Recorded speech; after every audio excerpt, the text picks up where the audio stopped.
Welcome to this message. It's a great honor to present this word for you.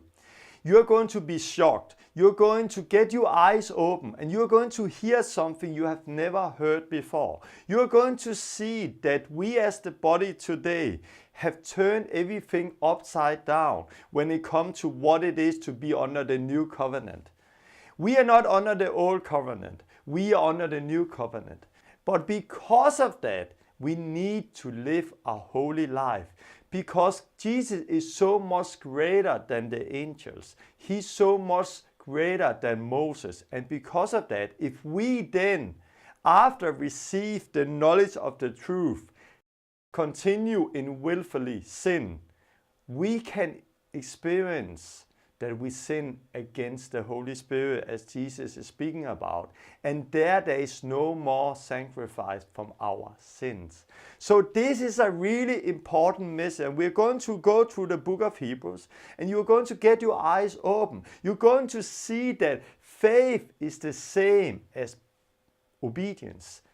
Unbelief is the same as disobedience. So I believe this message is the most important message I have shared for a long time. And this is something you need to see. It's something the body needs to hear. Because if we want to serve God, we need to build on the right foundation. We should not jump over the words in the Bible we don't like. No, we need to have everything. So I hope and pray that God will speak to you, speak to the whole body through this message. So God bless you.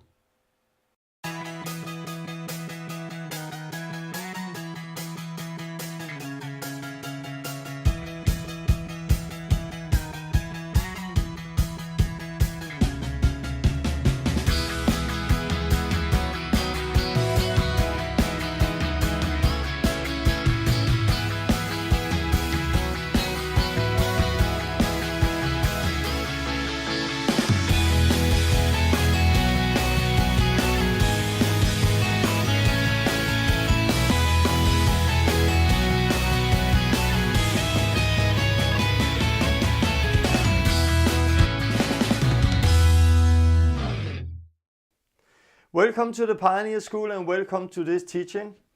Last time I started to lay a foundation. I want to continue today and the next time. A foundation when it comes to who God is and what it is to live with Him, what it is to live under the grace. And last time I spoke about the righteousness of God, the love of God, and how we have to understand both things. And many have written to me that this is something that I never heard before, and this is something that should be preached in every churches today.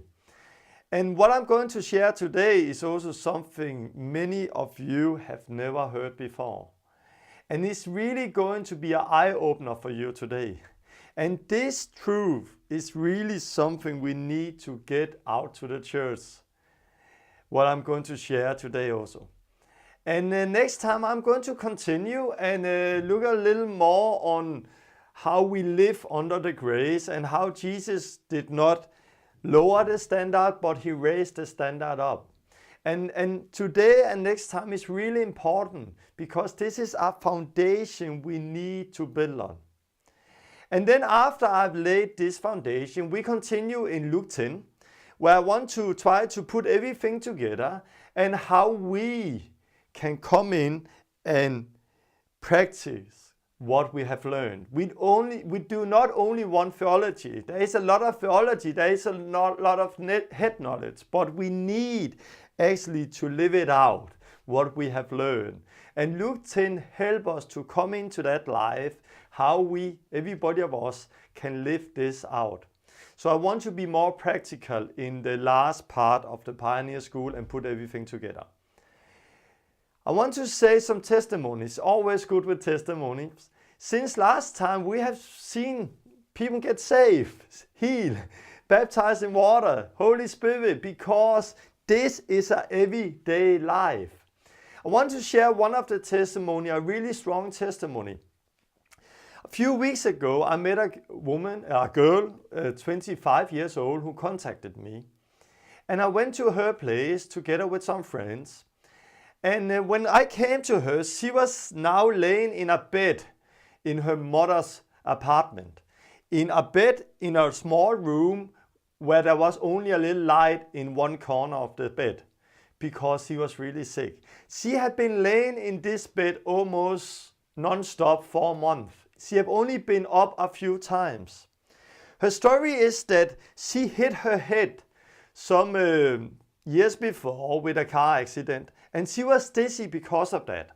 And later she went to the doctor to get vaccinated, and we always have to stop an extra time before the doctors put something in us because they don't always know what they're doing. Because she got really, really sick out of that vaccine. She got so sick that when she stand up, she get different marks on her body and she could almost not stand up and take a shower. And together with the accident short time before, she was now laying in bed and could almost not do anything. She had problem with light also, so she could not see so much TV because of the light, and it was really hard for her. The reason she contacted me was that something had just happened. There was a program on TV now with some of my friends who was out preaching the gospel and heal the sick, and she saw a little of it because, she had problem with the head, so she could not see everything.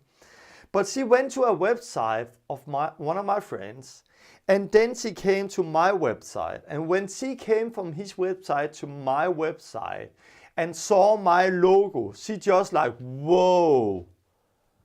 And she remembered something she had forgotten all about.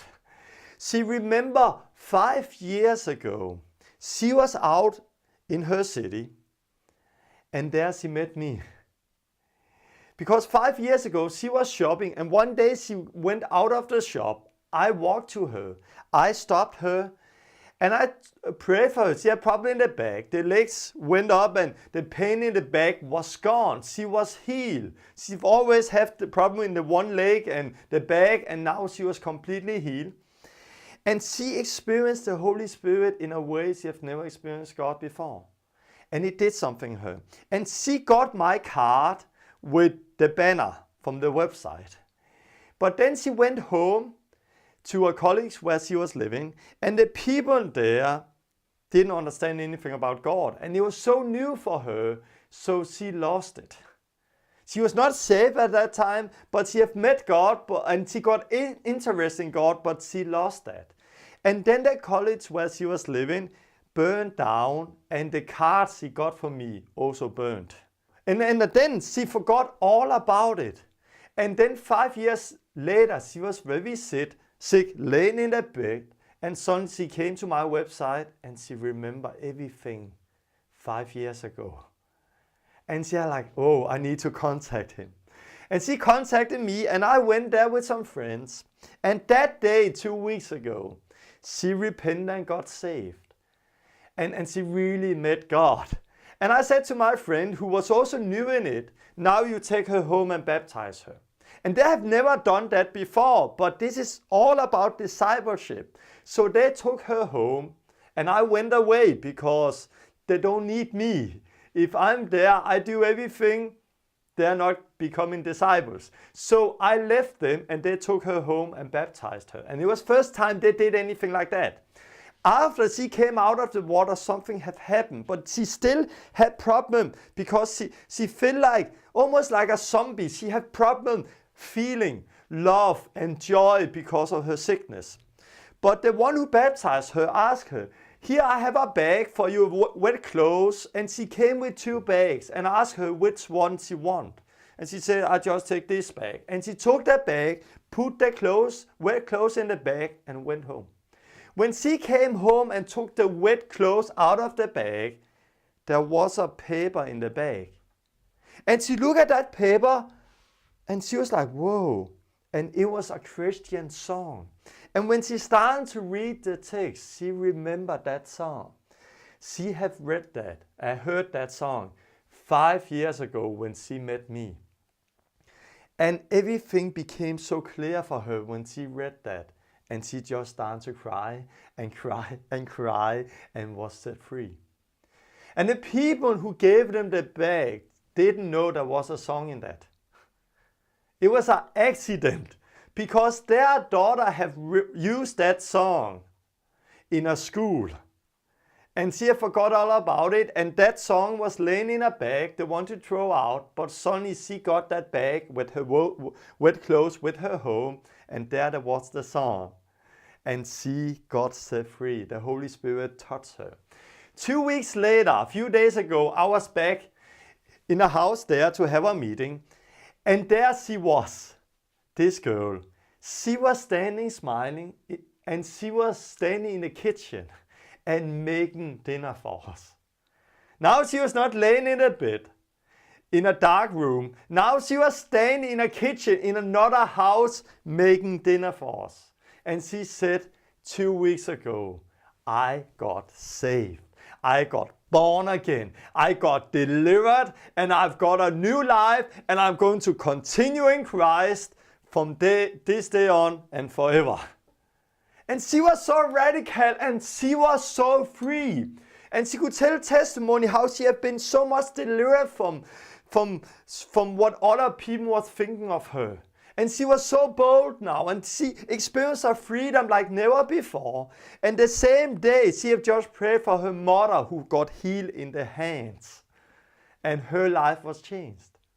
And this is what I want to do the last part of the Pioneer School. Help you to come into this everyday life where the Holy Spirit is working, people are getting healed, delivered, saved, baptized with the Holy Spirit, and the church is growing. And this is for everybody. Last time when I spoke about the righteousness of God and the love of God, there came a line to me when I was praying, and I want to read that. It's the goodness of God that we hear about His righteousness, so we can see His holiness and experience His love. I want to say that again. It's the goodness of God that you and me, hear about His righteousness. Why? Because then we can see His holiness and then experience His love or fatherhood. And it's so important that we get it that way. Because as I spoke about last time, you cannot really love God the way you are supposed to if you don't know Him. And to know Him is to fear Him. And today I'm going to preach something that is really, really, really radical. And this is going to shock many of you, what the Word is saying. But remember that this is the goodness of God that you hear this message and see His holiness. Because then you can come in and experience His love, His grace. Before I'm going to continue with what I'm going to speak about today, I want to lay a little foundation for this message today and next time. And I'm going to talk about a little more next time about the grace and what it is to walk in the new covenant. And I'm going to start today. Jesus is saying, or the Bible is saying that in John 1, for of His fullness we have received and grace for grace. For the law was given through Moses. Grace and truth came through Jesus Christ. So the Bible here is saying that we have received grace for grace. And then they talk about the law came with Moses, but the grace and truth came with Jesus Christ. I want to say grace for grace. The word for can mean instead of. And I believe this is the right thing, that we have received grace instead of grace. Because there was also a grace in the Old Covenant. There was also a grace there. But the New Testament grace, if I can say it that way, is more than what they experience. Because there was something the law could not do. There was something the people who was under the law could not experience. Something we can now through grace and truth. And what was that? That was freedom. Freedom from sin. Romans 6:14 is saying, sin shall have no dominion over you, for you are not under law but under grace. So under law, sin have dominion over people. If you're under the law, you cannot be free, because the law could not do what Jesus came to do. But through Jesus Christ, we can be free. So under the law, you are under sin. But in grace, you are not under sin anymore. You are free from sin. And I'm going to talk more about that next time. So we have received grace instead of grace. The law that came with Moses could not do what we now can do in Jesus Christ. The law could not help us. It could only point us to Jesus Christ, and more about that next time. But we have received grace instead of grace. Grace, New Testament grace, is not a cover up for sin, because grace is more than what people think it is. Grace is a helper. Grace helps us to do what the law could not do. Grace equips us to live a holy life. Titus is saying that, for the grace of God had been revealed, bringing salvation to all people.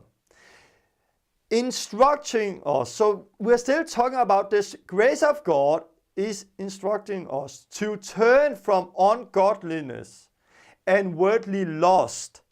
We should live soberly and righteously and godly in this present world. So the grace of God is more than just a cover up for sin. The grace of God is instructing us to live a holy life. And what you're going to see this time when we're going to go through the book of Hebrews is that we are not under the law of Moses, we are under the grace. But we have turned it upside down. And so many people have totally misunderstood what it is to live under the grace. And you're going to be shocked when I'm going to go with you through the book of Hebrews. We're going to look at the book of Hebrews today. And it's going to be an eye-opener for you. Because our biggest problem in the church today is that we are building our Christianity on sermon we are hearing in churches. We are building our Christianity on a few verses that's taken out and then created a sermon out of that. But remember, the first Christian didn't have a Bible with chapters and verses. So they could not just take one verse out there, or maybe one chapter out there. No, they got the whole letter and they were reading it letter by letter, book by book. So I hope you're ready for this teaching. Before I'm going to start with this teaching, I want to pray. And I also want to say that if you don't have time, when I'm going to start with Hebrews in a short time, if you don't have time to go through the whole lesson now, because you have to do something, you want to divide this teaching out in two and see a little now and a little later, then it's better to stop now before I'm going to start with Hebrews. Because you don't want to stop in the middle of Hebrews. Because in the middle of Hebrews, it's going to be very, very radical. And you're going to experience it as a knife that's going to cut down in your soul and spirit. And it's so important that you don't stop in the middle of it, because then you're going to have big, big problems. It's so important you understand everything I'm going to share today. And therefore, don't stop in the middle. See the video when until I'm finished with the video, because later I'm going to explain things so you're going to understand it in the right way. So this is a warning for you. You don't want to stop in the middle of this video. If you don't have time to see the whole part, then it's better to stop now and come back later and start from here. Now I'm going to pray, and then we're going to continue in Hebrews. God, I thank you for this teaching. God, I pray that it's going to be an eye-opener for the church today, God. It's going to be a foundation that the church is going to build on, God. God, thank you because you with your Holy Spirit is going to work through this teaching, God. And help me to share this word. Help me, come with your Holy Spirit, God, and help me to share the right way. And I pray, God, that it's going to create not a wrong fear in people, but a right fear of you, God. And it's going to change their life, and it have changed my life. It's going to be an eye-opener for everybody who sees this video, as it has been for me and other people, God. So come with your Holy Spirit, God, and help us. Give us eyes to see, ears to hear, and a heart to receive your word today. In the name of Jesus. Amen. Now we're going to continue, and when we're going to continue and look at Hebrews, I want to share a little knowledge about Hebrews before we are going to start. And it's so important to understand this. We don't know exactly who have written Hebrews. Some say it's Apollos, some say it's Paul, and other is saying other people who have written Hebrews. But we know that it's written for Jews, because the whole history is about some Jewish believers who live with Christ, Messianic Jews, and they live with Christ, but they experience a lot of persecution. And this is what Hebrews is talking about. They have experienced a lot of persecution. They have been beaten. People are stealing their things. And they experience a lot of persecution. But out of church history, we know that it's written just around the time where the emperor Nero was there.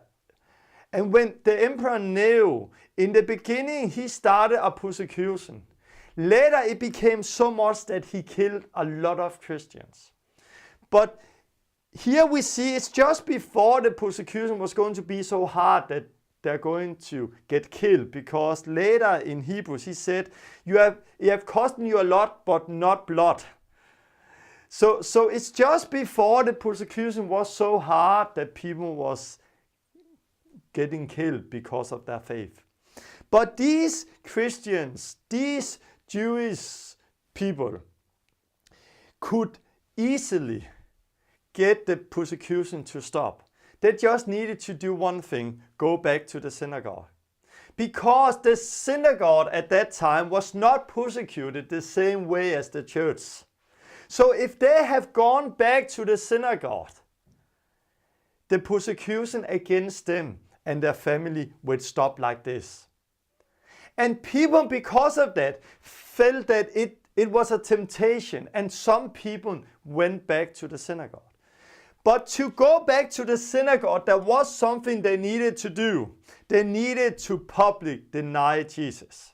They need to go back to the synagogue and say, I deny Jesus Christ who bought me. I deny Jesus Christ as Savior. I deny Jesus. And if they deny Jesus, the synagogue would accept them, and persecution against them and their family would stop.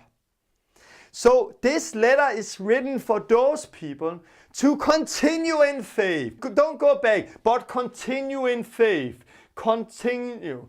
And it's always talking about Jesus, that Jesus is greater than the angel. Jesus is greater than Moses. We have a new covenant. We have a new high priest that's forever on, who's greater than the old high priest. We have a new covenant. There is much more better than the old. And if you now go with me through the book of Hebrews, you will see and understand why he's saying what he's saying to those people.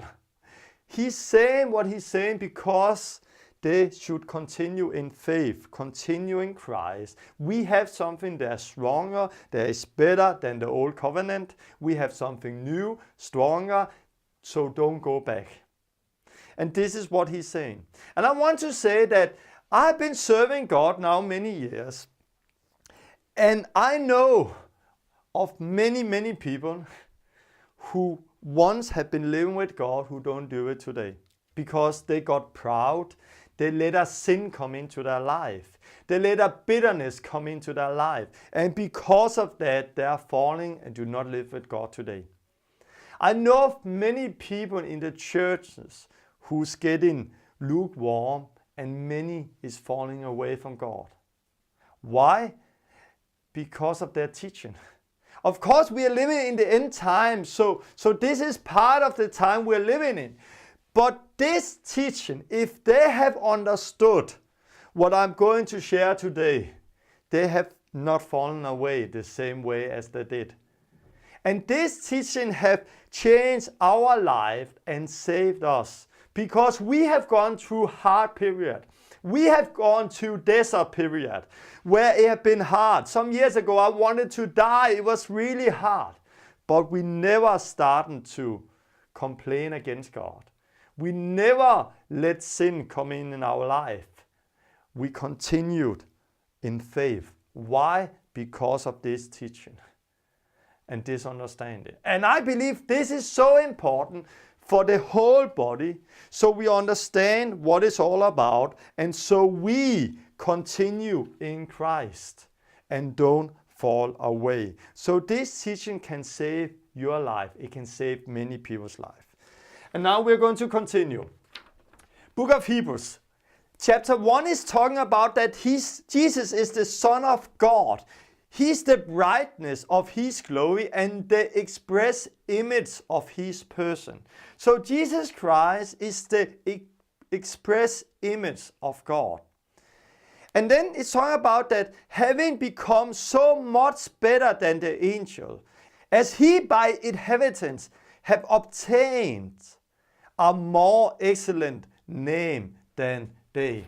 So chapter 1 is talking about Jesus as the Son of God, that He's so much greater than the angel. God said something to Jesus He have never said to an angel. Jesus is not like the angels. He's better than the angels. He's greater than the angels. And we have salvation in Jesus Christ, and this is what the next chapter is talking about.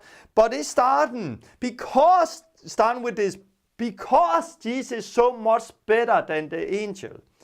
Therefore, we must give that more earnest heed to the things we have heard, lest we drift away. So because we are not standing in front of angel, but something so much greater than the angel, Jesus Christ. Therefore, we must give that more earnest heed to the things we have heard, so we do not drift away. For if the word spoken through angels proved steadfast, and every transgression and disobedience receive a just reward, how shall we escape if we neglect so great a salvation? There is a totally wrong picture of Jesus Christ on earth today, in the churches today. We forget one thing. When Jesus came to earth, He for a very short time came in the likeness of a man. But now He's risen again. He's now sitting beside the right hand in heaven. This is His body today. This is Jesus today. And many Christians forget that. Many Christians only have the picture of Jesus as the man Jesus here on earth. But now He's not the man Jesus on earth. He's the Jesus in heaven. And the people who walked with Jesus on earth, one of the disciples who was closest to Jesus was John, the one Jesus loved.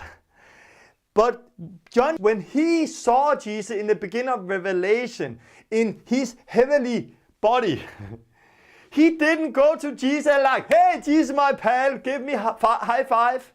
He didn't do that. He fell down as dead because he could not see His glory. And it was the one who walked so close on with Jesus here on earth. But he didn't come and say, hey, Jesus, high five, I'm here again. No, he fell down as dead. Jesus is so much more than the angel. And if we are going to see him as he is today, we are going to fall down the same way. And now he's not speaking to us from earth anymore. Now he's speaking to us from heaven by his Holy Spirit. And you're going to see more of that later. And I encourage you to, I'm going to go very fast through the book of Hebrews, but I encourage you to take the book and read it for yourself later, so you can see what it's saying. Then he continues and talk about the rest of God. We need to continue on. Those people need to continue on. And therefore, as the Holy Spirit is saying, today if you will hear his voice from heaven, do not harden your heart as in rebellion, in the day of trial in the wilderness. Therefore I was angry with that generation and say, they shall not enter my rest. What is he saying here? We should not harden our heart like they did in the day of rebellion, the day of trial in the wilderness. Who is he talking about? He's talking about Moses and the Israelites. They came out of Egypt. They got baptized to Moses in the Red Sea, and they walked with God in the desert, in the wilderness. But they hardened their heart. They was rebellious against God. And therefore God was angry with that generation. And he said, they should not enter into his rest. And this is written for us, in the book of Hebrews, to warn us to don't do what they did. What happened with the Israelites was a warning to you and me today. And it's not only in Hebrews we see that warning. We see that warning other places in the Bible. One of the places is in 1 Corinthians chapter 10. And we are going to look at that. Because here we see the Old Testament examples. And chapter 10 I'm reading. Moreover, brethren, I do not want you to be unaware that all our fathers was under the cloud, all passed through the sea, all was baptized into Moses in the cloud and in the sea. All eat of the same spiritual food, all drink of the same spiritual drink. For they drink of the spiritual rock that was fallen them, and that rock was Christ. So Hebrews here, Paul here in 1 Corinthians is saying those people was baptized unto Moses. They eat of the spiritual food, drink of the spiritual drink, the spiritual rock that was following them, and that was Christ. So those people who came out of Egypt got everything they could get at that time. Jesus was there. He was the rock. They got the baptism to Moses. They got everything they could receive. And then we continue. But with most of them, God was not well pleased. So they got it all. They were taken out of Egypt, but we still read that with most of them, God was not well pleased, for their bodies was shattered in the wilderness. Now these things become our examples, to the intent that we should not lust after evil things the way they lost. So what happened with them became our example for us. Not what we should do, but what we should not do. Us, you and me, who's living today under the grace. You and me who have been taken out of the world. And it continues, chapter 7, that we should not become idolaters as they did it, or commit sexual immorality as some of they did it, and in one day 23,000 fell. Or let us tempt Christ as some of they also tempted, and they were destroyed by serpent. It was what I talked about last time in John 3, 14, 15. Or complain, as some of they also complained, and they were destroyed by the destroyer. So we read here that those people who came out of Egypt, they became idolaters. They commit sexual sin. They tempted Christ. They complained. And because of that, many of them died there. They were killed by God. And this is written to you and me today, who's living now under grace in New Covenant, as example for us. And it's so clear here also. All these things happen to them as examples. And it's written for our admonition, upon whom the end of the age have come. So this is written for us. And therefore he's saying that we should give so much more earnest to what we have heard. Because if what God spoke that time, the angel spoke that time, have a just reward, how much can we then escape today if we neglect so great a Savior as Jesus Christ? Paul, he didn't start in chapter 10 with this. When Paul wrote this, it was again without chapter and verses. So just before this, he said something that's important to understand why he's saying this. He's talking about a race we are all in. Don't you realize that in a race everybody run, but only one person get the prize? So run to win. All athletes are disciplined in their training. They do it to win a prize that will fade away, but we do it for an eternal prize. So we are all in a run. You are in a run, I am in a run. All athletes are disciplined with their training. They do it for a prize that's going to fade away. But what about you and me? We are doing it for something that's eternal. What is that? The eternal life. And this is what I've been saying before. We get saved, but him who continue believing shall be saved. So it's all about continue in Christ. And there is more than 60 verses in the Bible of people of warning, don't fall away, that we can lose our salvation. Yes, there is one day we cannot lose it, and that is the day when we stand up and take off the tree of life. And this is what I've been talking about when I talk about salvation some lessons ago. And he continued, so I run with purpose in every step. I am not just shadow boxing. Like, he's not just standing and hitting out. I'm disciplining my body like an athlete, training it to do what it should. Otherwise, I fear that after preaching to others, I myself might be disqualified. Paul, he fears that after preaching to others, that he might self be disqualified. And because of that, he's taking care of his body.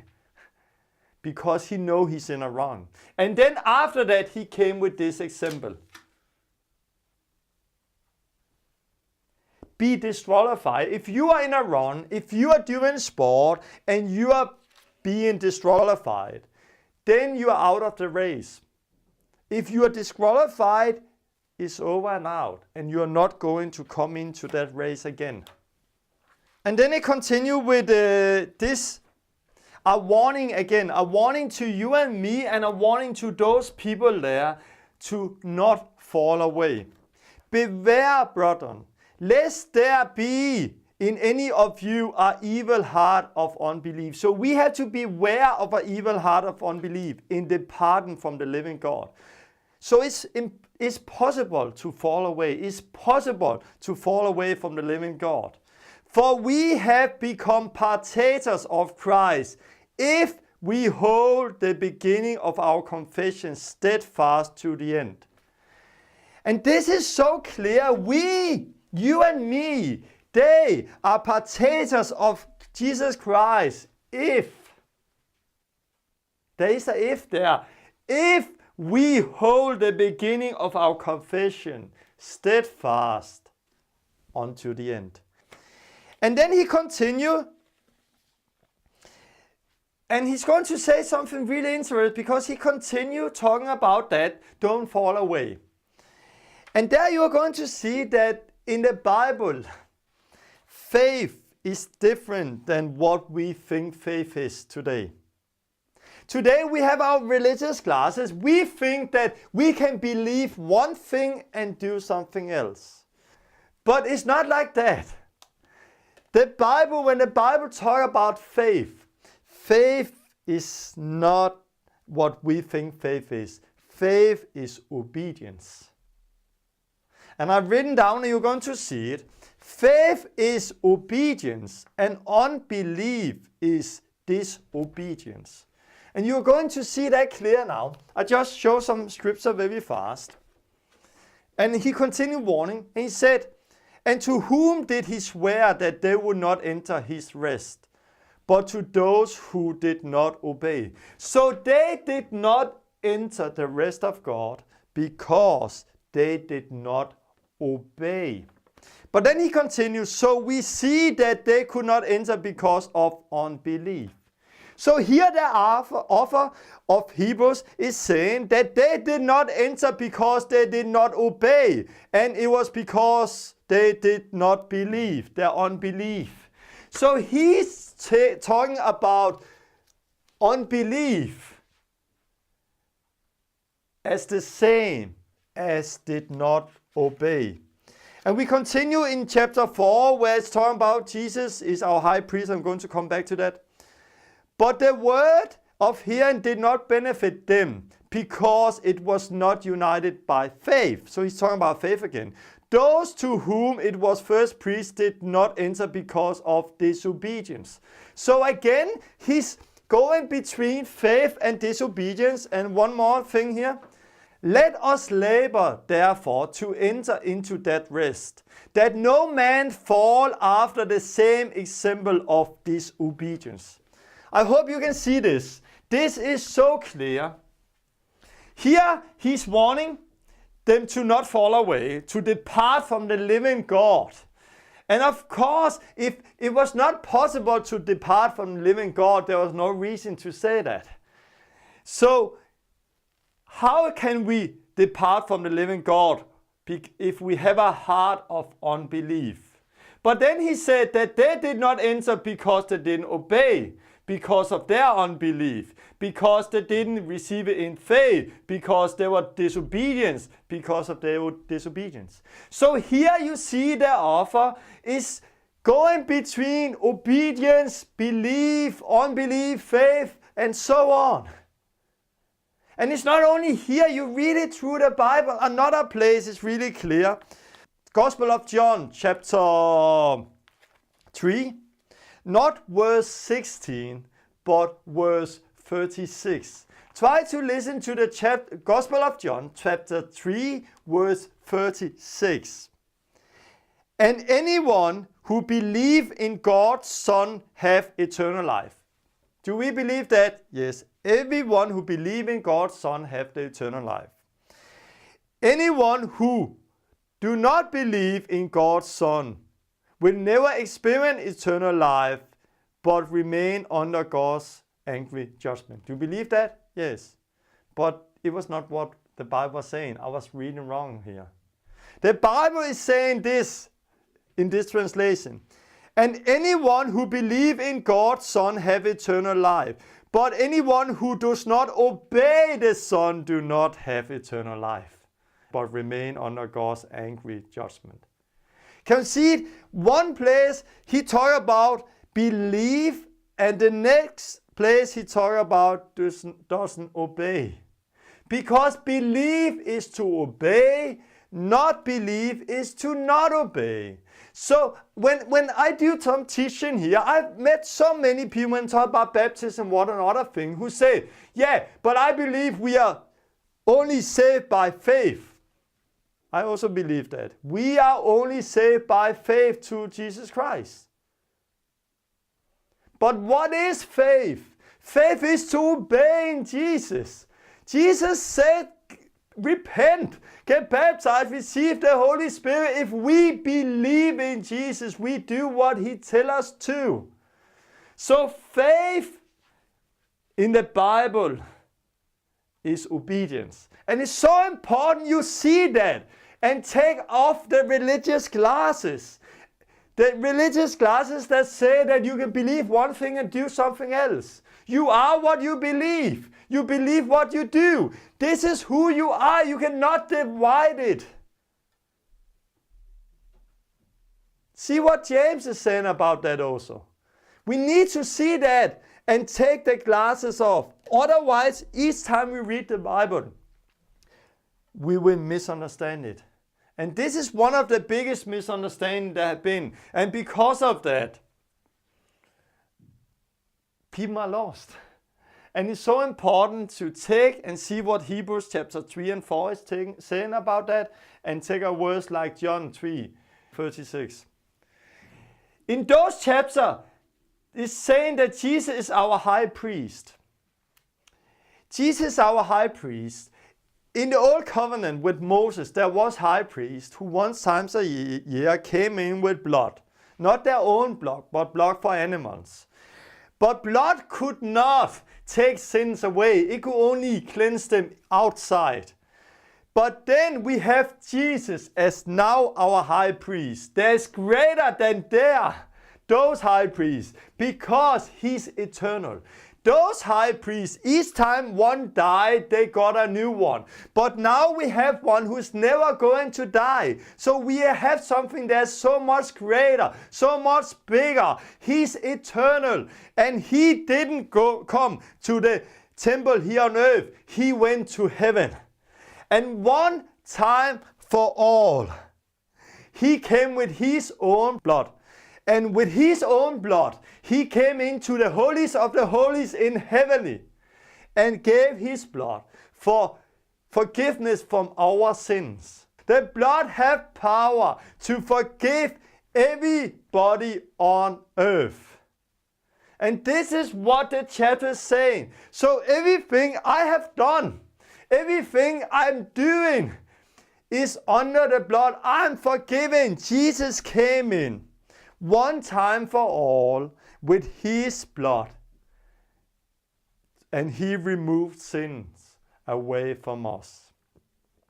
And you have to read it yourself, because this is so strong, and it shows that Jesus is sitting by God's right hand. He's our high priest, and He's so much greater than the angels, than also Moses. We're going to see He's greater than the high priest. He's so much greater.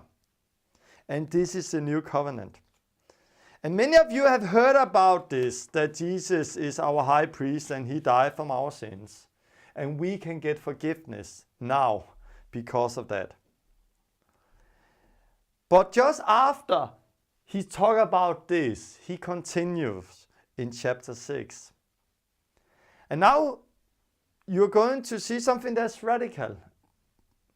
Because just after that, He says to those people and to us, for it is impossible for those who were once enlightened and have tasted the heavenly gift and become partakers of the Holy Spirit and have tasted the good word of God and the power of the age to come, if they fall away, to renew them again to repentance. Why? Since they crucified again for themselves the Son of God and put Him to open shame. So just after He talked about Jesus, the high priest in the new covenant, in the middle of that, He says it's so important to understand that it's impossible for those who have won at light and fall away to come back. Why? Because they crucified Jesus once again. And He continued talking about Jesus as the high priest for the new covenant. And the old covenant priesthood. And Jesus sanctified once and for all. And this is what he's starting with there. And then he says this, and he continues here, talking about the things I said before. That Jesus is our high priest in the new covenant. We are not in the old covenant priesthood. Jesus sanctified himself once and for all. No more offer, because Jesus is so much greater.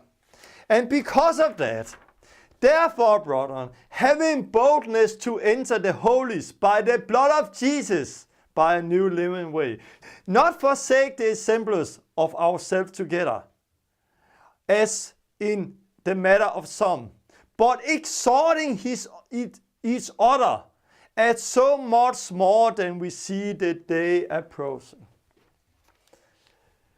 So this is an overview of Hebrews unto now. That Jesus, he's the Son of God. He's better than the angels.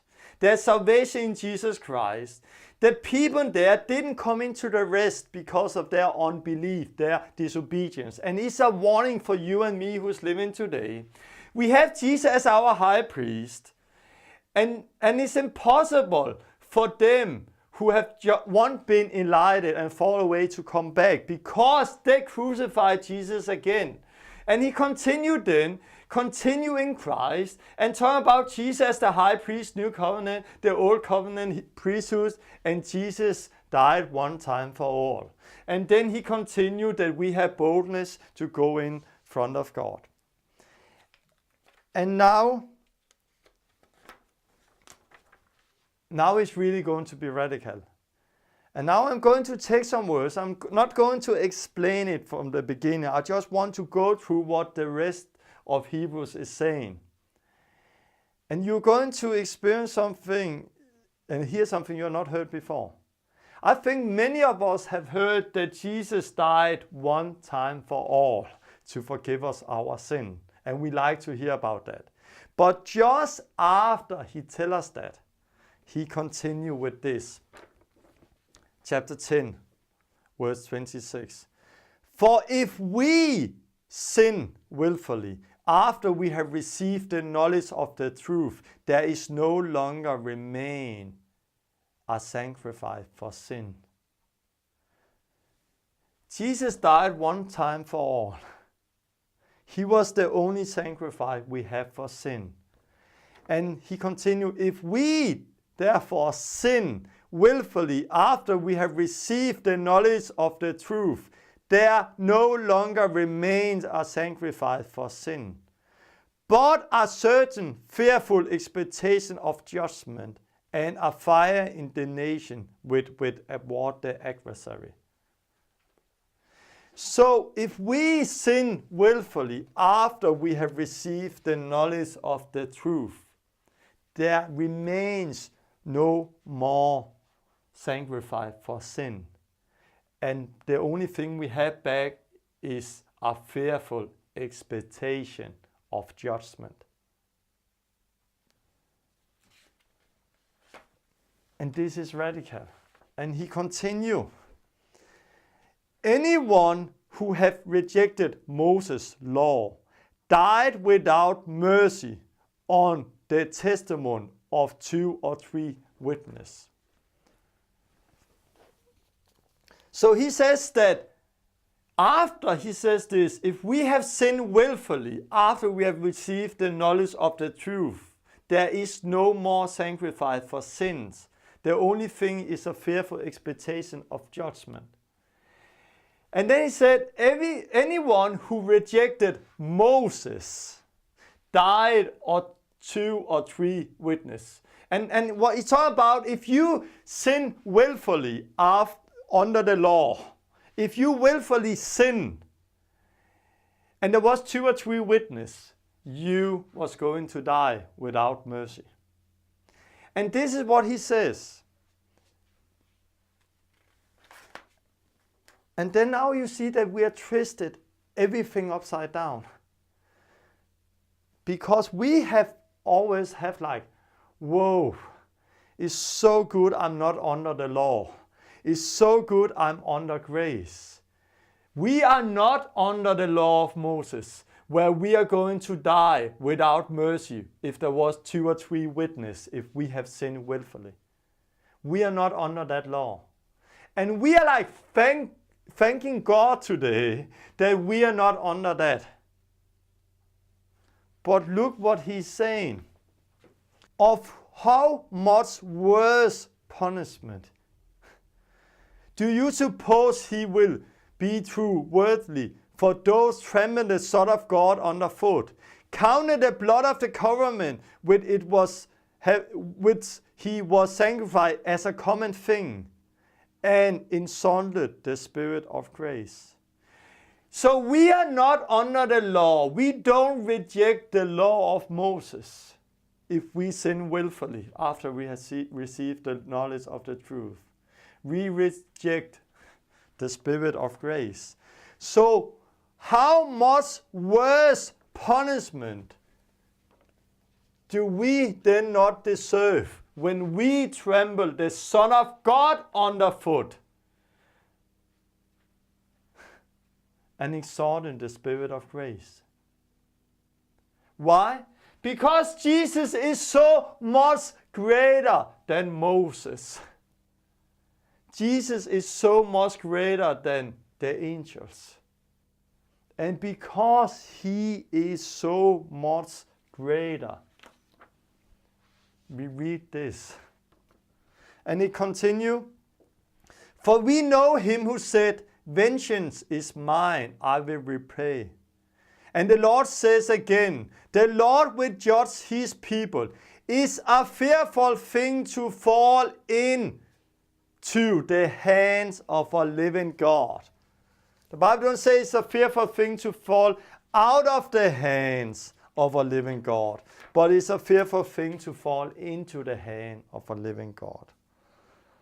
What I'm reading now is what the Word is saying in the New Testament under the New Covenant. The book of Hebrews is the clearest book we have in the Bible who talk about what the New Covenant is, what the difference is between the New and the Old Covenant. We have a church today where we have twisted everything upside down. Where we think, oh, thank God, I'm not under that, I'm under grace. Because they think, under grace, I can sin, and God is not going to punish me. But how much worse punishment don't we deserve if we trample the Son of God underfoot? And this is what, I'm going to explain it later. This is what the author wrote to those Christians, to the Jews. And it's radical. And he continued, therefore do not cast away your confidence. We can cast it away.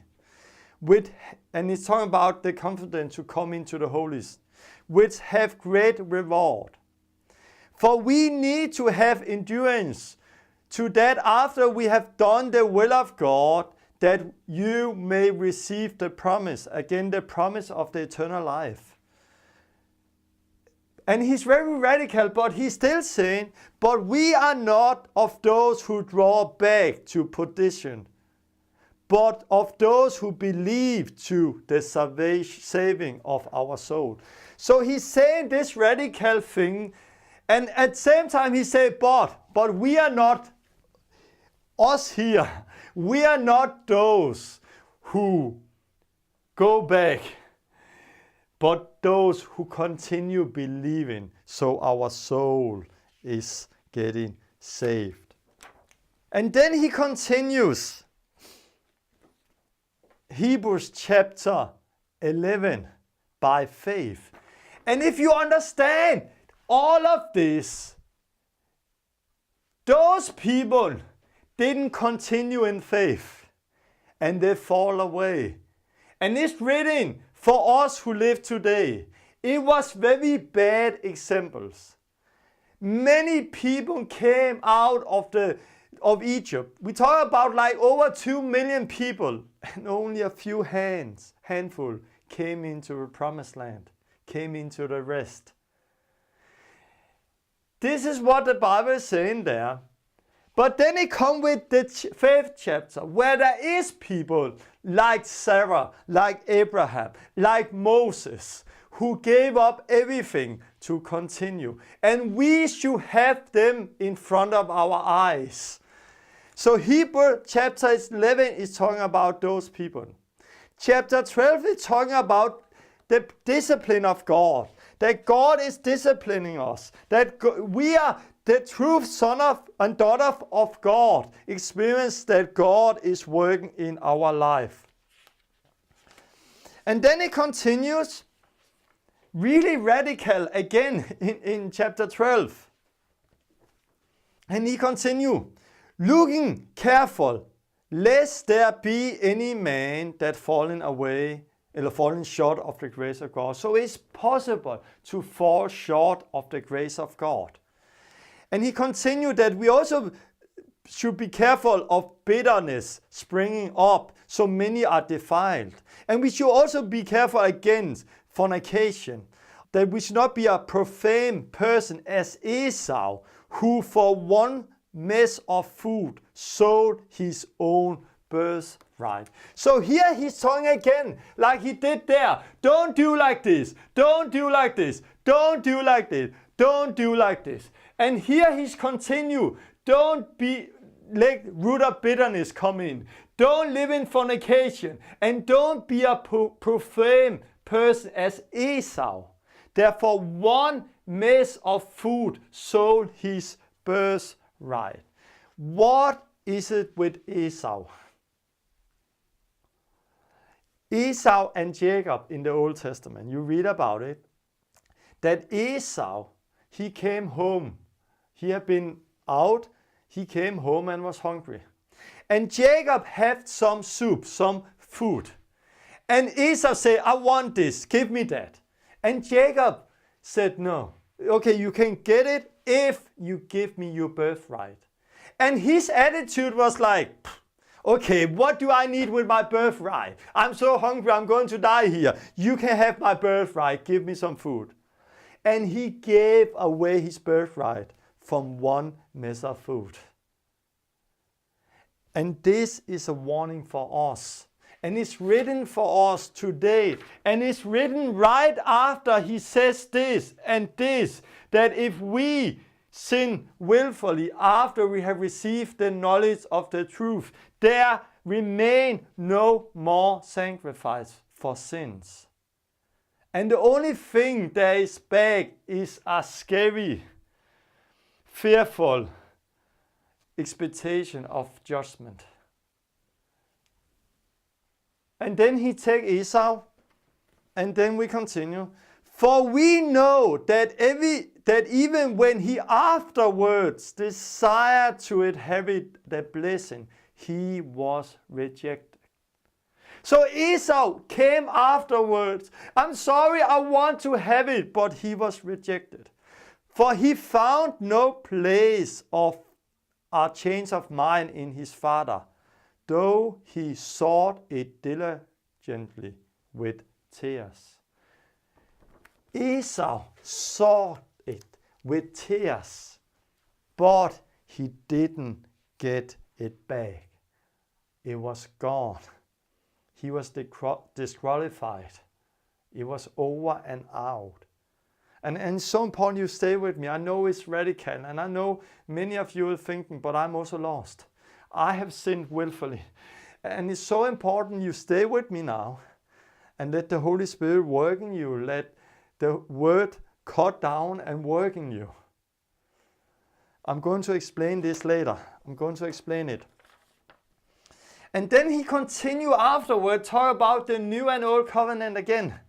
Like he did there, like he did there, like he did again. And he said, for ye are not come unto the mount that might be trod and that burned with fire. What mount is he talking about? He said there, after this, you did not come to the mount that was burning with fire. The mount where God came down on earth, where God gave Moses the 10 Commandments. And where you read that there was so frightful, because even the animal who touched the mount is going to die. And you read about that in Exodus, that they were so fearful when God came down, because the glory of God, the holy God, was coming down. And then the New Testament, you and me, it's written for you and me who's living today, said that we did not come to that mount. And then we think, oh yes, oh it's so good we didn't come there. Now we are under grace. Now we are in the new covenant. Now we have a God of grace and love who don't judge. So now we can live in sin. We are not like there. But this is not what he says. He said, you did not come to the mount that was burned with fire. But what did we come to?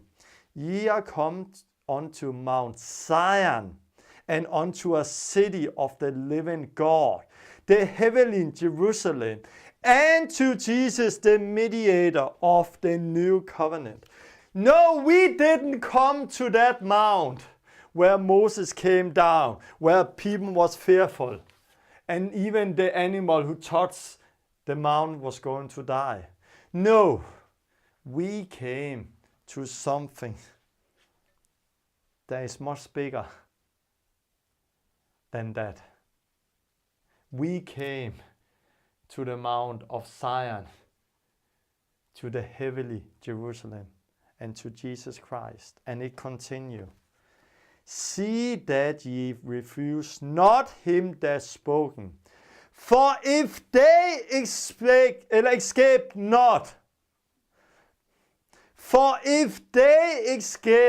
not, when they refuse him that warned them on earth, much more shall not we escape if we turn away from him that warns from heaven.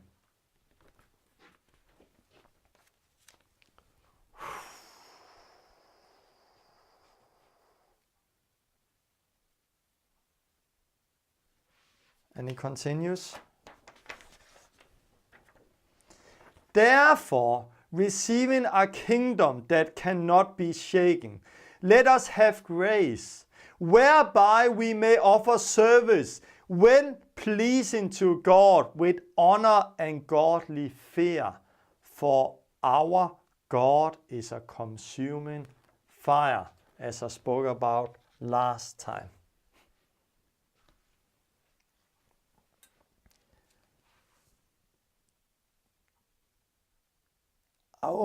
It's almost like I can be so bold and say that everything you have heard about the grace of God, about the new and old covenant, have been a lie. Everybody of us have an understanding that to be under grace in the new covenant, we have a God who's not holy and fearful the same way as they have in the old covenant. We have a loving Jesus, and we are under grace, so we can live a little like we want. But this is not what the Bible is saying. It's saying the total opposite. When they sinned, when they didn't listen to angel, they got punished and they experienced a punishment. But we have something that's greater than angels. We have something that's greater than the high priest. We have Jesus that's greater than Moses. So if they, under the law of Moses, have sinned willfully, and there was 2 or 3 witnesses, how much worse punishment should we then not have today if we sin willfully after we have received the knowledge of the truth? Because we are not sinning against Moses. we are trampled the Son of God underfoot. And we are exalting the Spirit of grace. Esau, he sold it, his first birthright. And when he tried to inherit it, he didn't get the chance to do it. No matter if there was tears, weeping, he didn't get it back. If you one time fall away, you cannot come back because you crucified the Son of God again. I don't know what the church have taught you. They have taught you that there is always forgiveness no matter what you do. This is what we have heard. This is what I grew up with. This is what everybody have grown up with. But it's wrong. Everything we have heard is wrong. We have been deceived because we live our Christianity on chapter and verses. So nobody ever sees the truth. What did I do different this time? I went through the whole book of Acts, or book of Hebrews. So you see it in a new way. And the whole book of Hebrews is not ending with this, it's ending with this. Jesus Christ is the same yesterday, today, and forever. Where is Jesus Christ now? He's in heaven, sitting beside God's right hand. And when John, who walked with him on earth, saw him in his heavenly body, he fell down as dead. Jesus is so much more. He's in heaven. He's more than Moses. He's more than the angel. Jesus is the same yesterday, today, and forever. It was only a short time he came down, become like man. Now he's risen again, and he's in heaven. So remember that each time you hear this. Grace be with you all. Yeah. Grace be with us all. Grace is not a cover-up. Grace is not a cover-up for sin. Grace is not a license to sin. And now I don't want to keep you sitting and thinking you are lost. Because everybody who go through this of us, because we have never heard it before, we will think, I'm lost. Because where do we find a person who have not sinned willfully after they became Christian? There is people there, but where? I know I have sinned. And I want to now explain it, and don't keep you waiting, and explain what the word is saying. Because he did not only write this to those people, we can also today go away from God. We can also lose salvation. And we need to take this book of Hebrews to understand who Jesus Christ is, that he's the same yesterday, today, and forever, and to understand what the new covenant is all about. When God revealed this to me in 2001, I fasted 40 days and I started to see this. I experienced a fear of God I've never experienced before. And I experienced, like many of you, I'm lost. I'm lost. I'm lost because I remember after I got saved, one time my girlfriend came and I'm like, God, are you there? And no, you're not there. And I pushed God away and I went to bed with her and I sinned. I'm lost. But I've got forgiveness that time. I remember I got forgiveness, but now I'm like, maybe I live in a lie. Maybe I'm truly lost. And then it don't matter what the church is saying. It don't matter what any other person is saying. If they say we are forgiven, because it's not the church who have the power to forgive, it's Jesus Christ. And I had a few days where this word was cutting in my body and dividing spirit and soul. It was dividing me. And I have a few days where I was crying and I could almost not sleep. And I'm like, I'm dying, God. God, can I get forgiveness again? Am I lost? And I experienced a repentance like we read in revival history. And there, when I experienced that, in the middle of everything, I experienced suddenly the forgiveness. And I saw that I was not lost. And when I saw that I have a second chance, not to throw it away as Esau, but I have a second chance, I changed so much in my life.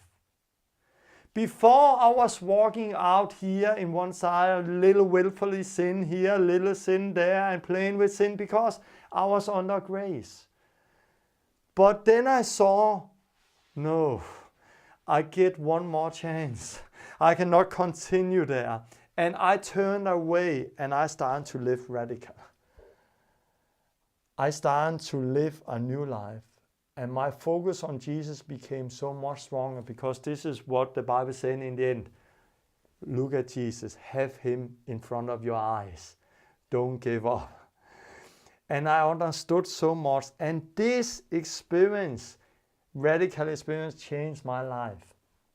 And it has changed many people's lives. And it saved me later also when I went through a desert period a few years ago when I wanted to die. It was so hard. We lost everything.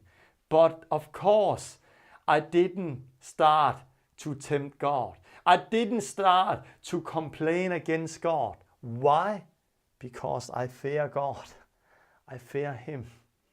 And that understanding 12, 13 years ago saved my life. So I'm still walking with God today. And many people, if they have understood this, everything would have been so different in their life. And I see so many people, when life is not going the way they want, oh God, why? They're like, they don't have any fear of God in their life. And I want you to listen out. The next 10-15 minutes is so important for you. Because now we want to continue. When this started in me, of course I started to look at Jesus. He's teaching, can this really be true? What do Jesus say about this with forgiveness, that we cannot always receive forgiveness? And I found that Jesus was talking about some of the same thing.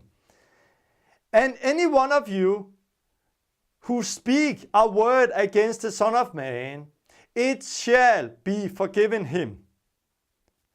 But unto him that blaspheme against the Holy Spirit, it shall not be forgiven. Insulted the Spirit of grace.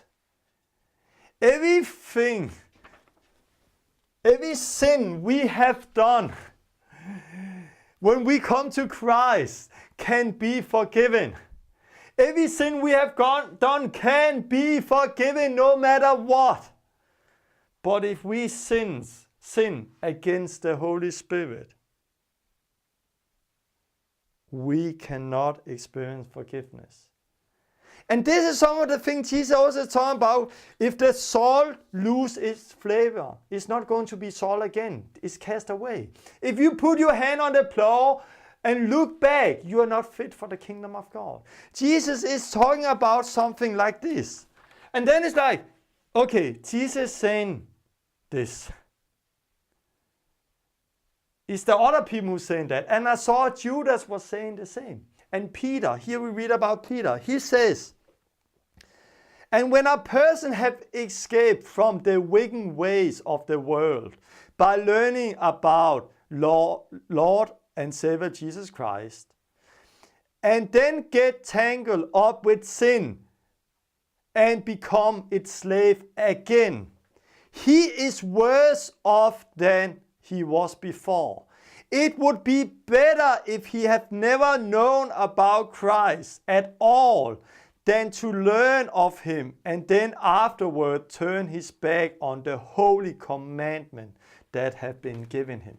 So Peter is also saying that if we fall away, it had been better never to hear about Christ and never learn about it than to one time have it and then fallen away.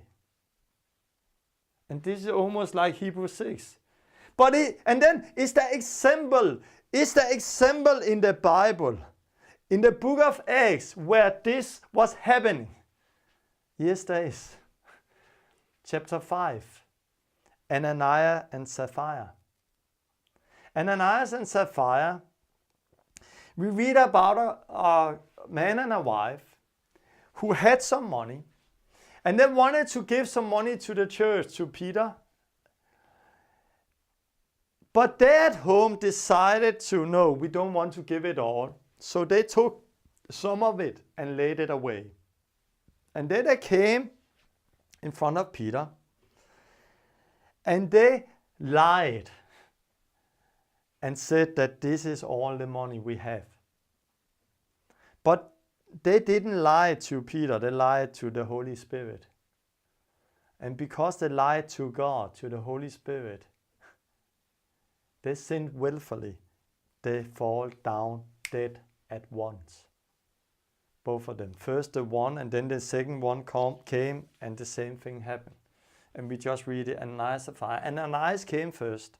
And Peter said, you have lied to the Holy Spirit. And when Ananias heard these words, he fell down and gave up the ghost, the spirit. And great fear came upon all that he heard that, and I understand that.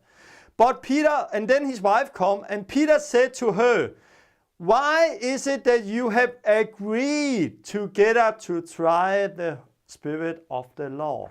Why have you agreed to try the Spirit of the Lord? Why have you willfully agreed to sin against the Holy Spirit? And she fell down immediately at his feet and gave up the ghost. And we read that a great fear came upon the church and upon all who heard these words. And afterward we read that by the hands of the apostles many signs happened amongst the people. This is radical. And I know that most of us have read some of those things Jesus is saying and Ananias and Sapphira, but nobody dared to talk about it. Everybody's just jumping over them. But in the end of Revelation, it said that everybody who adds something to the Word of God or removes something from the Word of God are not going to be partaker of the tree of life. We should not remove anything or add anything to the Word of God. But the most Christians today are living a Christianity on chapter and verses. And when they read something, they just jump over it. They remove it from the Word of God like it's never existed, like it's not there.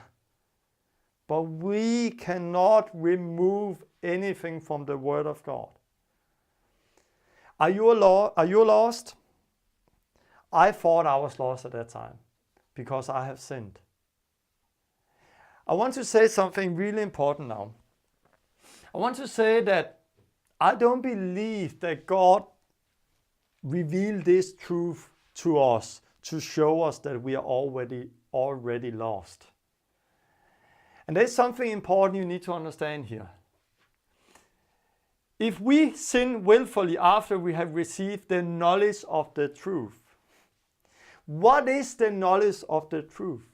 Jesus said that you should learn the truth and the truth should set you free.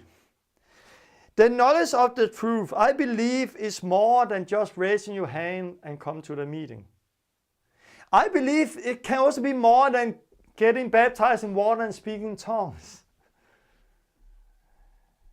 Many people in the church today have really not known this truth.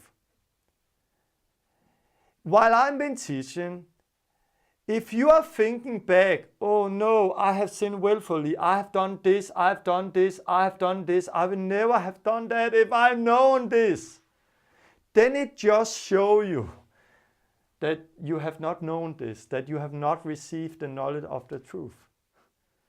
Because if you have known this, then you will not have done it. So that you have done it, that you have lived the way you have lived unto today, just show you that you have not understand the truth, the Word of God. And because you have lived the way you have done unto today and you have not understood it, I believe that you can find forgiveness. Because I have sinned. And what is sinning willfully? I don't know, but I have sinned where I got tempted by sin. And we can say that is willfully sin. But I did that, but I received forgiveness. And I believe that we need to look at this because there is a difference between being tempted by sin, falling in sin, not being free from sin, and then sin willfully after we have received the knowledge of the truth. There is a book called The Mercy, The Grace I Don't Know, or The Mercy I Don't Know. I don't know the English name of the book. A book I got some years ago about the grace of God. And when I read that, I read some of it, I just saw that this author have totally misunderstood what the grace of God is all about. Because in the book he comes with an example. In the book he says that he was together with a man, a friend, and his friend said to him, you know, I'm playing tennis, and I have met a woman, a girl. And I've met a woman where I'm playing tennis. And this woman, I really love her. I really like her. And if I now choose to get divorced from my wife and then go back and I then go and take this woman instead, can I then just come and get forgiveness afterwards? And he was like, oh no, don't do it. Yeah, I know you don't want me to do it, but out of the Word of God, can I then come and get forgiveness afterward? And he said, yes, you can, because this is the grace of God. And this man sinned. No, you cannot sin willfully. You cannot choose to sin the way he did it. And it just shows we have totally misunderstood the Word of God. Yes, we can fall in sin. Yes, we can fight and we can fall. And there we take the Word of God, John 1:9, that if we confess our sin, he is faithful and righteous and forgive us our sin and cleanse us from all unrighteousness. This is also the Word of God. But he's talking about living in the light. I put it here in the middle of everything. He's talking about living in the light. Not doing willfully sin. When we get born again, then we have the grace of God who instruct us, who help us to live a holy life. And who is the grace of God? This is the grace of the Spirit, the Holy Spirit. Now we need to listen to the Spirit of God inside of us. And if we sin against that, the Holy Spirit, then this can happen to us. And I believe we have to understand the story behind Ananias and Sapphira. Ananias and Sapphira didn't fall in sin. They didn't fall in sin. They decided willfully to sin. They chose to sin willfully after they have received everything there was. And they have received much more than many today have in the church, because many in the church are really not born again. They have not received this truth. And if you have received this truth I've just been sharing today, do you then want to go and sin willfully? No, you don't. And this is why.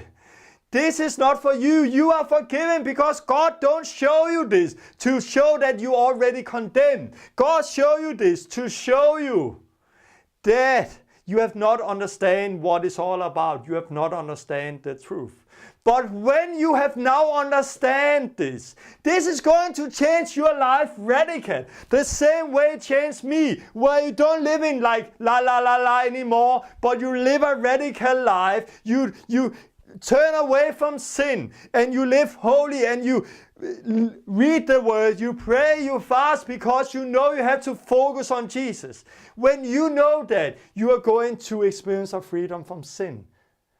Yes, you are not going to sin willfully. Yes, you are not perfect either. You are not going to be perfect. I still do something that's wrong. And I experience that I take John 1:9 and I confess my sin and I'm forgiven.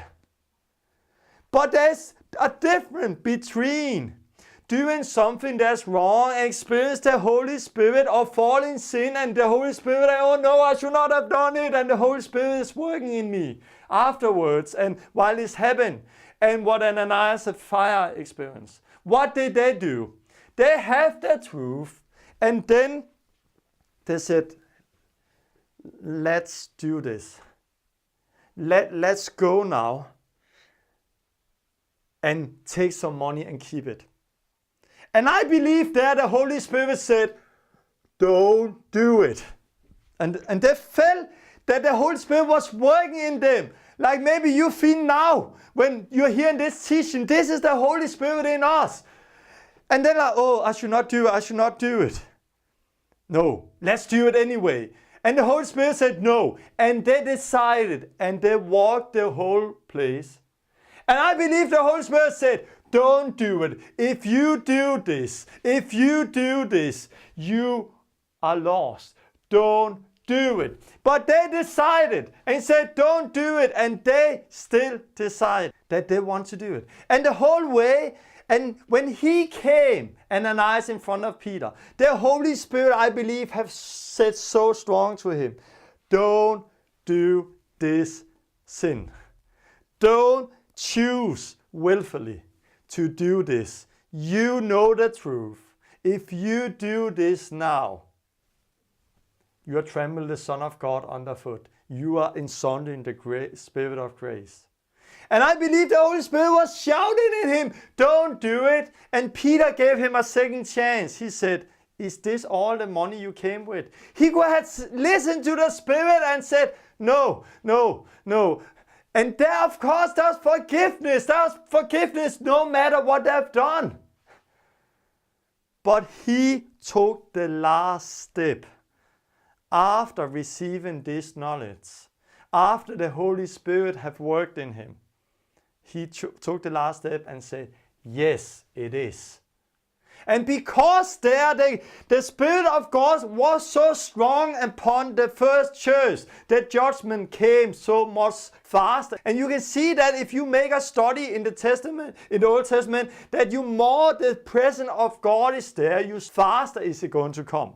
It don't matter that we don't see a judgment, don't matter that it's not going to come, it's just going to come later. And there it came like this. And they died. She died, he died, and she died because they have sinned willfully. Because they didn't sin against Peter, they sinned against the Holy Spirit. They didn't listen. They blasphemed the Spirit. They didn't listen to the Spirit of grace, the Holy Spirit. And because of that, and it's so important to understand that. So I'm not talking about you're driving in a car, you're allowed to drive 50 kilometers per hour, you drive 70 and the police stop you and oh no, I'm a sin. No, we are talking about, because it's discipleship, everybody learn. And in the beginning, I did more wrong than I do now. It's all about walking in the Spirit. Listen to the Holy Spirit. I'm going to talk about that next time. Listen to the Spirit inside of you. But we need to have that fear inside of us that we listen to the Spirit. And this verse can also, if you continue sinning willfully, it can also be translated that way. So yeah, Ananias, but one time, maybe you have to do it more time, I don't know. But don't tempt God, don't try God, don't go out that way and see how much you can go out there and then still come back and get forgiveness. Don't play with God. Yes, there is forgiveness. God is a loving, forgiving God in the New Testament also. He is this. And there is forgiveness. But we cannot play with Him. And now I'm going to show you the most important thing, because to be honest, it's not only about what we do. It's more about our attitude. Esau sold his first birthright. And Bible says that God hated Esau, but he loved Jacob. What did Jacob do? Jacob cheated Esau. So Jacob cheated and God loved Jacob. Esau, he just didn't care. And God hated Esau. And God hated Esau. What about King David? King David, he did everything almost in the book. He saw with lust on another woman, Bathsheba. He got her husband out in war, so he died. So he got her husband killed, so he could marry her. And what did God say about King David? That he's a man after God's heart. So King David killed a person, took another man's wife, and he's a man after God's heart. Esau cheated Jacob, and God loved Jacob cheated Esau, and God loved Jacob. And God hated Esau, and Ananias and Sapphira, they didn't kill a man. They didn't took another man's wife. They just lied. And they died like this. Of course, this is New Testament, but I believe there is something also strong here. Because it's all about our attitude. Esau, he have an attitude toward God and sin, the same way as Ananias and Sapphira.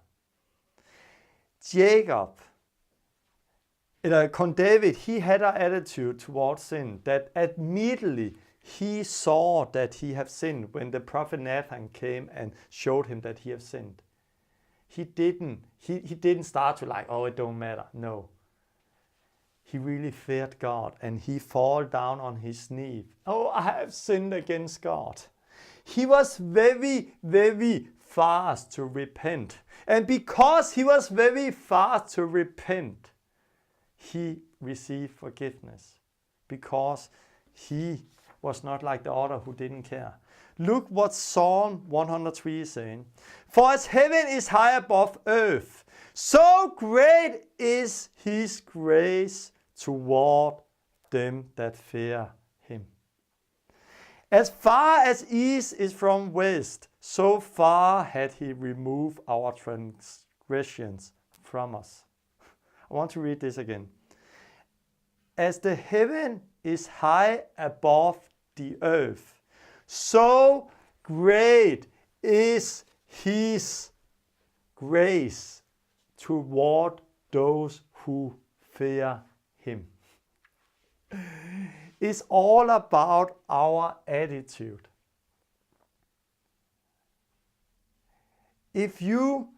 I'm not so worried in behalf of you who really fear God, who maybe still is struggling with sin. And I believe this teaching can help you to be free from sin because it did in my life.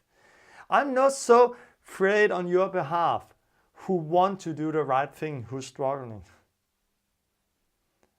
No, I'm thinking more of those people who don't care. And I want to say the reason they don't care is because they have not understand this truth. We see many people in church today who fall away and come back and fall away and come back and fall away and then come back and live really radical. And out of their testimony, we believe, yeah, it's possible to fall away and come back, but the Bible don't say that. I believe that the reason they fall away in the first place was that they have not learned the truth. They have not been enlightened in the first way. They have not really understood what it was all about, because if they had, they would not have fallen away in the first place. So if I meet people today who have fallen away, first, it's not up to us to judge, but I will never like, hey, you cannot come back, it's too late for you. Because I believe that if they have learned the truth, they have not fallen away. So I believe they can get mercy and not come back, but come in and truly get saved. How many people in the churches today know this truth? Not many, because we are living in chapters and verses. Many people are deceived. And we need to go back and understand what the word is really saying. And this is radical. We cannot play with the grace of God. But when we fear God, He is merciful. He is merciful against us. And I can see that. This is now 13 years since God revealed this to me. It has changed my life in a radical way. So I don't live out here and play with sin anymore. And no, I live in here. I take care of my body. I discipline my body. I pray, I fast. It's not because we should live in a wrong fear. Just in the beginning when I saw it, I was like, oh no, now I'll go to a monastery. Now I don't dare to look at anybody, because then I fall away and then I'm sin against the Holy Spirit. No, it's not like that. Come on. God is faithful. We are talking about if you sin willfully, choose, decide. And it can also be continue deciding. So it's not only, it don't have to be one time, but if you continue, and it's not like you wake up one morning and then you lost the Holy Spirit. No. If you have learned the truth and live with God, I can tell you that you don't sin willfully without the Holy Spirit first have dealt with you, because God don't want you to get lost. So the Holy Spirit is dealing with you again. And I can just say that when I sinned willfully, when I went to bed with my girlfriend, I got saved. I got forgiveness and I repented. And I really got forgiveness. But if I dare at that time, because I really felt like the Holy Spirit said, no, don't do it. If I have done it again, maybe I experienced again the Holy Spirit said, don't do it, and I received forgiveness. But if I have just continued out there, I could come to a place where the Holy Spirit had, and I could not come back and receive the forgiveness. So God is showing you this, and you shall be thankful that you have the Spirit of God inside of you. And now we just have to have ears to hear and live with God and listen to what the Spirit is saying. And take Hebrews as a warning that we should continue in faith.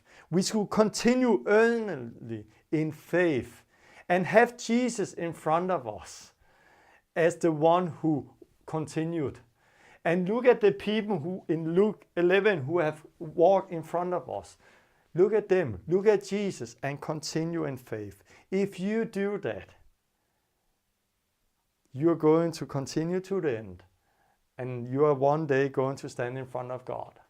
Yes, as a good, faithful servant, and everything is good. And we know that we are on the way because we have the Spirit of God inside of us. I know that this teaching has been very radical, and I really hope you understand in the right way, that it don't create a wrong fear in you. So listen to the last thing I've been saying here. Listen to it. Seek God. Take the book of Hebrews.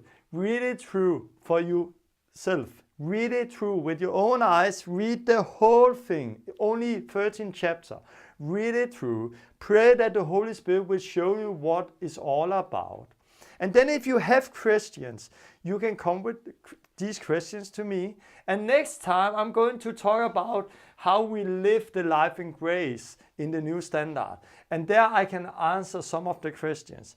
And also on Amazon, I have the book Sound Doctrine. You can go in where I have more questions and more teaching about some of the things I've been sharing here.